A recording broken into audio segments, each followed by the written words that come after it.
प्रत्यय भाग 2 में आज हम पढ़ेंगे इक प्रत्यय के बारे में। इक प्रत्यय का अर्थ होता है से संबंधित। इक प्रत्यय का अर्थ है से संबंधित। जब ये किसी शब्द में होता है तो इससे संबंधित 3 परिवर्तन, मुख्य परिवर्तन होते हैं।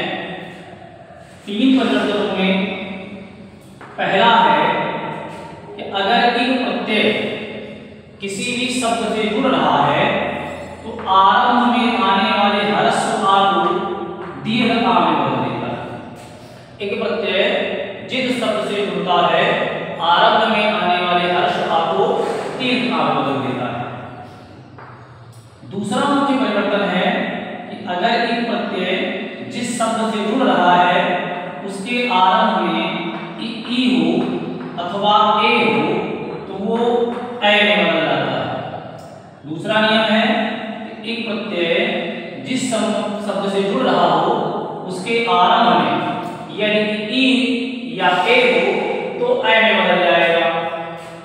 और तीसरा नियम है कि अगर शब्द के आरंभ में उ हो अथवा ओ हो तो अ में बदल जाएगा।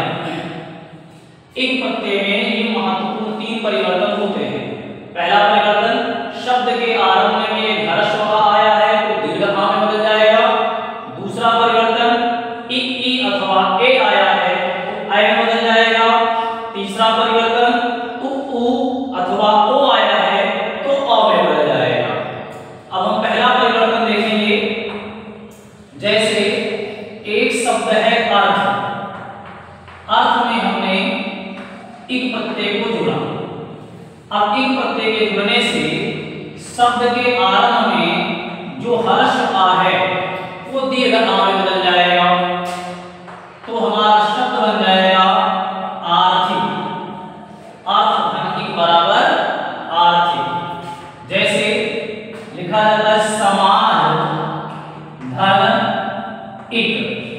तो इक प्रत्यय से जुड़ने से आरंभ में जो ह्रस्व आ है वो दीर्घ आ में बदल जाएगा और हमारा शब्द बन जाएगा सामाजिक। जैसे और एग्जांपल देखें तो शब्द होता है समास और इसमें इक प्रत्यय जुड़ने से प्रारंभ का आ दीर्घ आ में बदल जाता है और हमारा शब्द बनता है सामासिक। इसी तरह से जैसे हम देखें धर्म शब्द में अगर हम इक प्रत्यय जोड़ दें तो आरंभ का आ दीर्घ आ में बदल जाता है और हमारा जो शब्द बनता है वो बनता है धार्मिक।